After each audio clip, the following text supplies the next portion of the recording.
别喝了。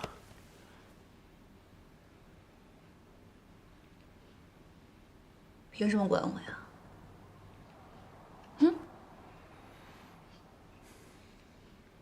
我去给你倒杯水。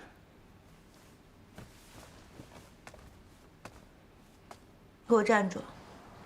王百川，我让你给我站住！你就是个懦夫，你觉不觉得你就是个懦夫啊？是谁说要背着我走一辈子的？是谁说的不管发生什么事情，都不会放开我？是谁说会努力赚钱，要给我一个家，要让我过得比所有人都幸福？你不就是做生意被人骗了吗？上当了吗？不就是骗了钱吗？不就是公司开不下去了吗？钱没了可以再挣，公司没了怎么样嘛？你至于颓废成这个样子吗？你没本事也就算了，你还怀疑我，怀疑你自己。你说你不是个懦夫，你是什么？哎，扭过来，你看着我，我让你看着我。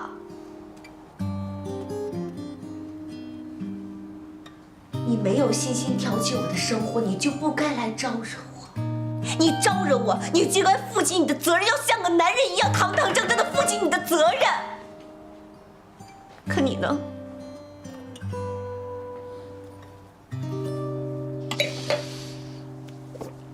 你太小看我了。我要是想找个有钱的，我早就找了，我用不着跟你耗到现在。我每天跟自己说，这个男人爱我，我跟他在一起，我不管有多累，不管有多苦，我都不会害怕，因为我知道他会给我最好的。迟早有一天，我会跟他在上海扎根。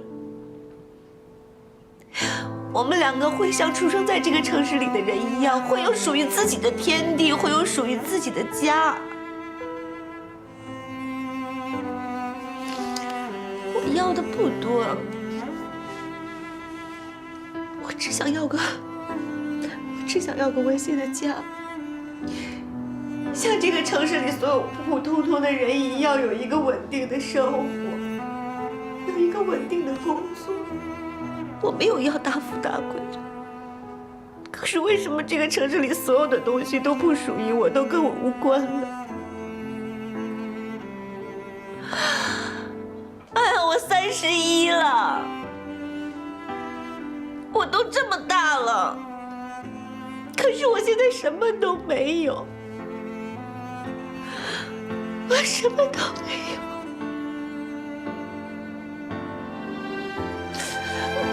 我什么都没有。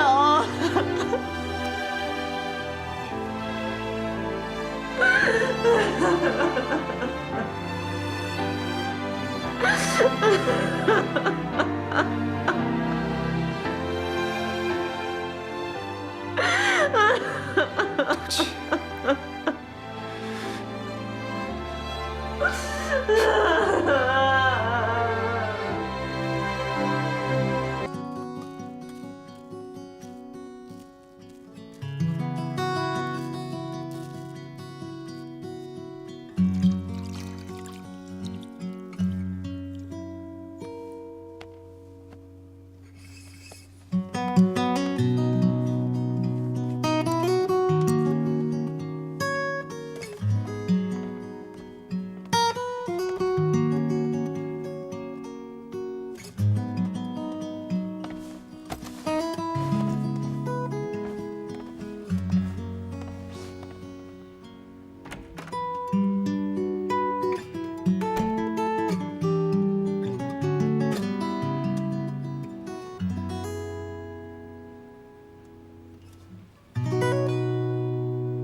小美，我去找陈先生了，一来向他道歉，二来争取空气宝的项目，不浪费你一番心意。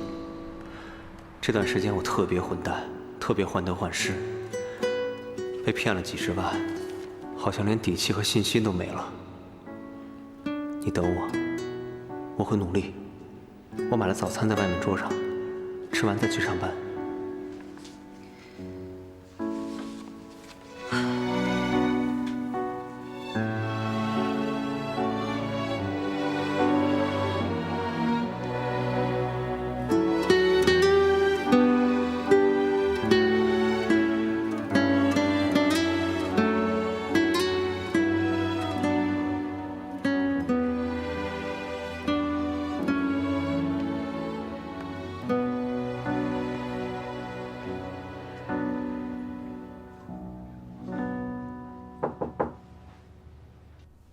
嗯，好，行，我知道了，先不说了啊，挂了，拜拜。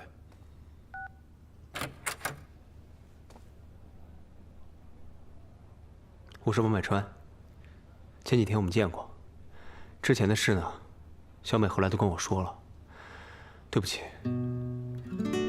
我不应该误会你们，更不应该动手。常听樊小姐提起她男朋友，真没想到是你这么个人。在我看来，你配不上他。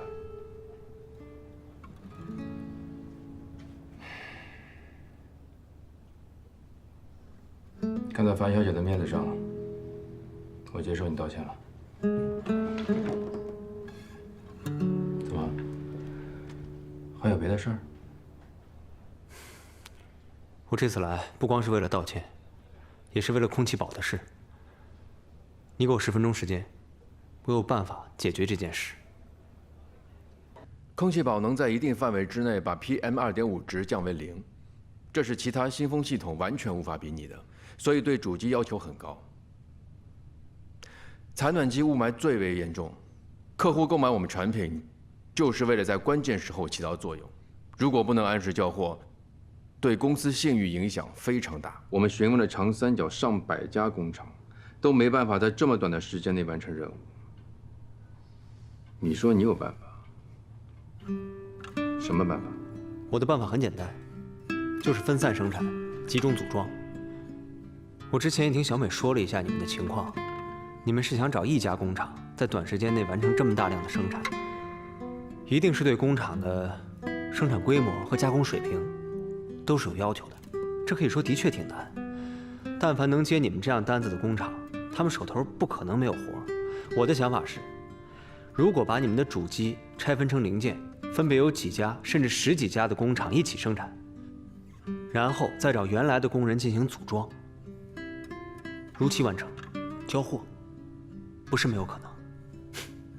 照你这么说，你手上有资源。我在南通做了好几年，之后就来上海发展。之前接的都是一些大型空调的零部件生产，对长三角的工厂非常了解。这是我列的单子，单子上面都是我接触的一些小代工厂，他们的生产规模和技术水准，我都在后面列出来了。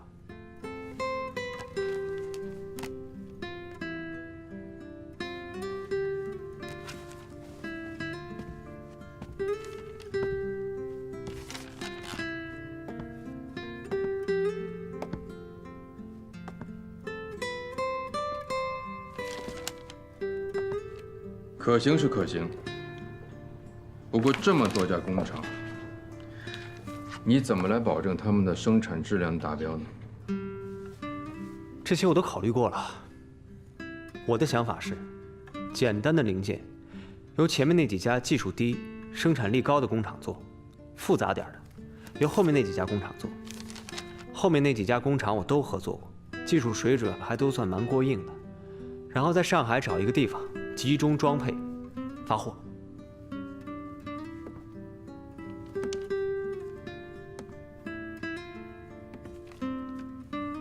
这样也好。我们原来的工厂地处偏远，在物流上还会耽误几天时间。如果全部在上海发货的话，还能节省时间。但如果真的确定这么做，必须有一个人全程盯着。你一个人盯得过来这么多家工厂吗？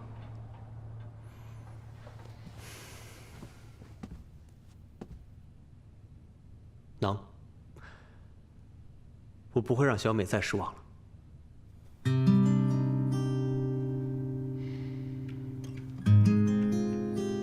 好，我马上和合伙人商量，你也立马联系工厂，一定要确定，马上开工。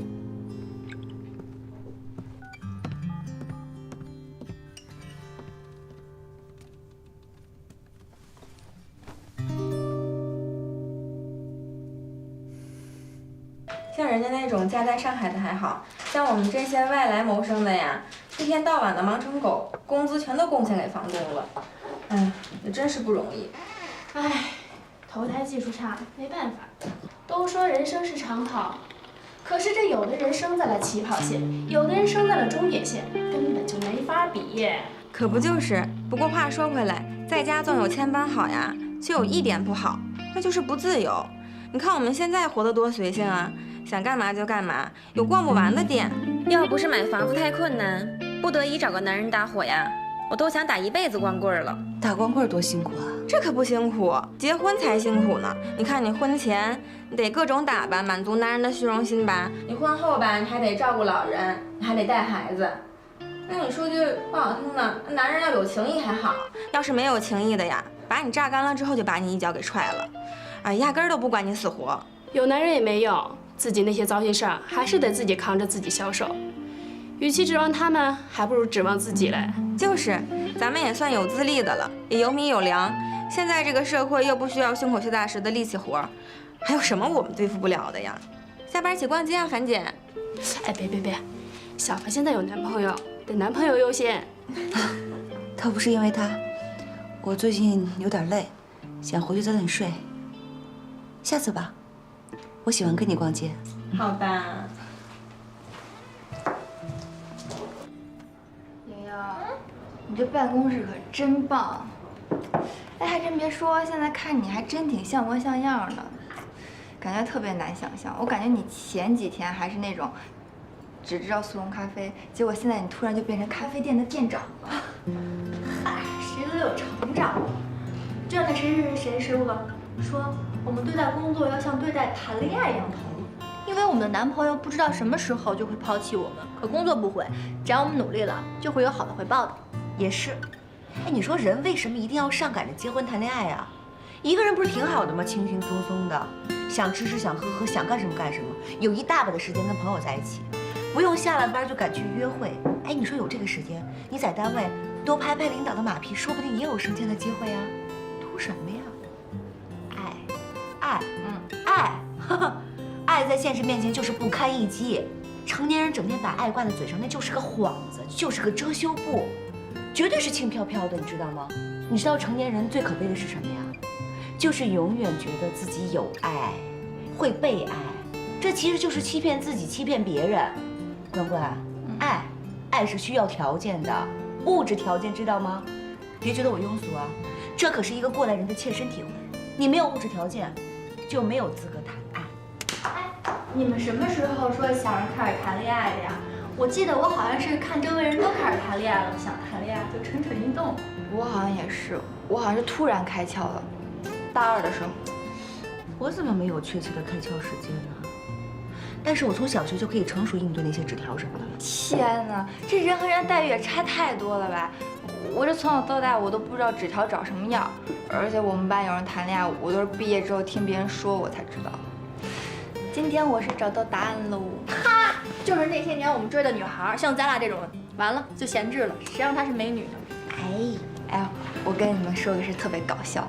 那个时候我们班有个女孩跟我特别像，然后我俩有一天不知道抽什么风了，就说要找一个男孩多的地方，我俩去测试一下。那个时候我们学校门口有一个咖啡店，那儿的男孩特别多，然后我俩就化上妆，选了一条觉得特别漂亮的裙子，还在小卖部买了1包烟。你为什么？那是我第1次抽烟，也是我最后1次抽烟。然后我俩不是都拾掇完了吗？然后我就觉得天哪，简直自己魅力四射，就在那儿待了1晚上，结果愣是没有一个男孩过来搭讪。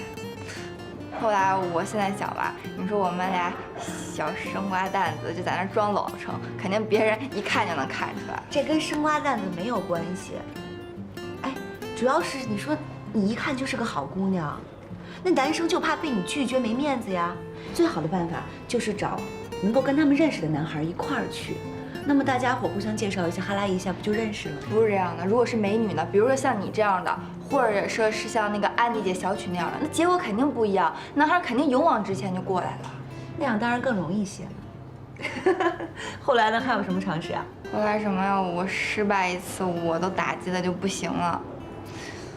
不过我还是希望能有一个人是纯粹的爱我，不是因为跟我共事之后，经别人介绍，跟别人打听之后，发现我的条件、家庭背景、工作都符合当一个好妻子才来追我的。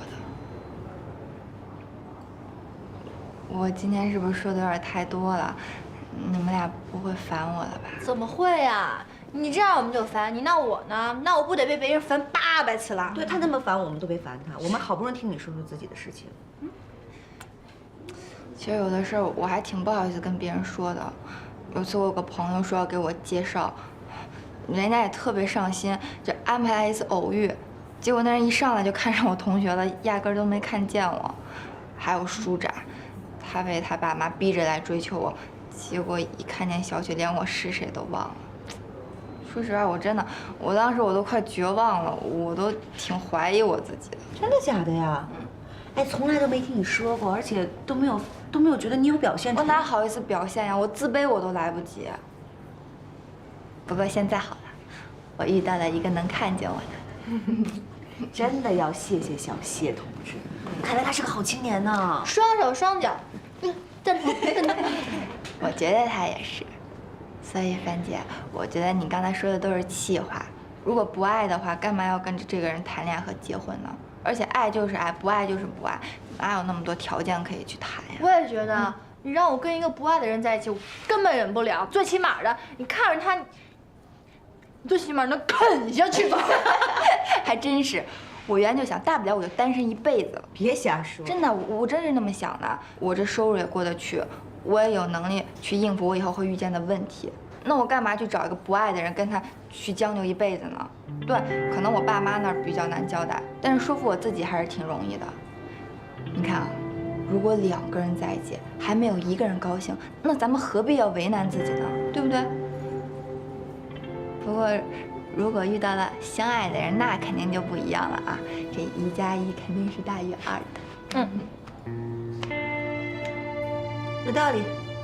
恭喜你，关关，真的为你开心。我还不知道是不是高兴的太早了，因为我爸妈说要见协同，也不知道见完之后会怎么样。嗨，那都是后面的事儿了。做人嘛，最重要的就是开心了。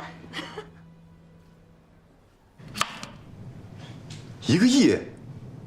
没错，1个亿。我当时听到这个数字的时候，也把我吓一跳。我一直以为曲连杰是个软蛋，闯不出什么大祸，没想到这次真的让他憋了一个大的。哎呀，突然觉得之前你给我装的那套音响也不算什么，之前还觉得挺夸张的，原来和你哥比起来，你已经很委婉了。我爸跟我妈现在吵得不可开交，集体让我滚蛋，免得让我围观世界大战。说真的，我要早知道曲连杰这么傻，我当初知道他在赌的时候，我就应该跟我爸说。毕竟曲家的损失就等同于我的损失啊。我现在看到他这个样子，真的有点兔死狐悲。你这个成语用的有点不太准确吧？你哥不学好是他自己的事儿，你们俩又没什么可比性。你是不知道，像我们这种家庭长大的孩子，想要学坏很容易。从小到大，我爸跟我妈就只顾着赚钱，没有空陪我。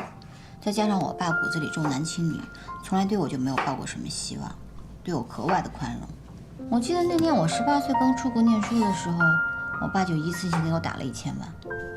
对我只有3个要求：一不吸毒，二不犯法，三不自杀。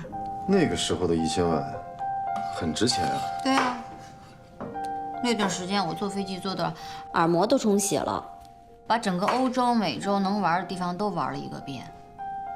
光买 LV 包我就买了几10个。最夸张的是，我闭着眼睛我都能背出某款包在全球各地的汇率和差价。唉，听得我的心都在滴血。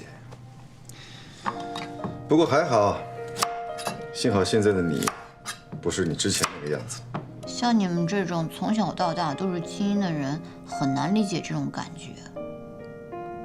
我还是很感激我妈，要不是当初她把我叫回来争家产，我到现在还在这种买包跟 car party 的各种无聊日子中打转呢。老赵，我其实很喜欢现在的生活。像我们这种一夕暴富的2代，很容易被人看不起。我能像现在这样，有你，有朋友，还有工作。我第一次觉得自己不全是废柴和流氓。你吧，说的中肯点儿，流氓是，废柴绝对不是，根儿有点歪。不过幸好遇到的都是好人，所以姑娘啊，老天爷待你不薄。这个我得承认。但是某些人拐着弯的夸自己，是不是很爽呀？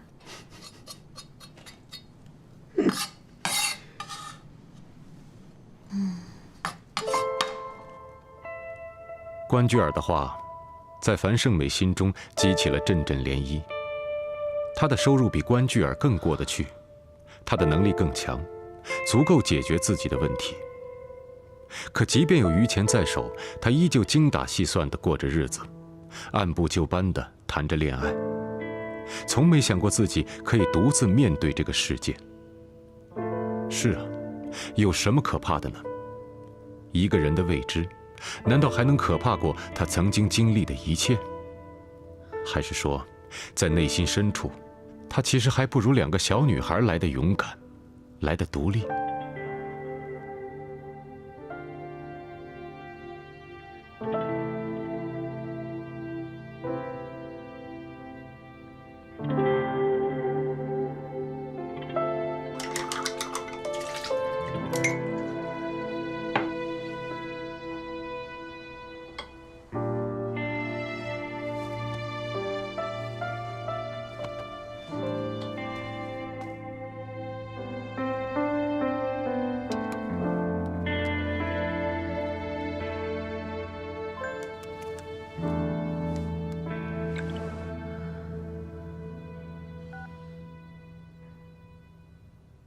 小美，我这些天都在忙空气宝的事，四处跑，每天平均要跑3、4个厂子，很忙，也很想你。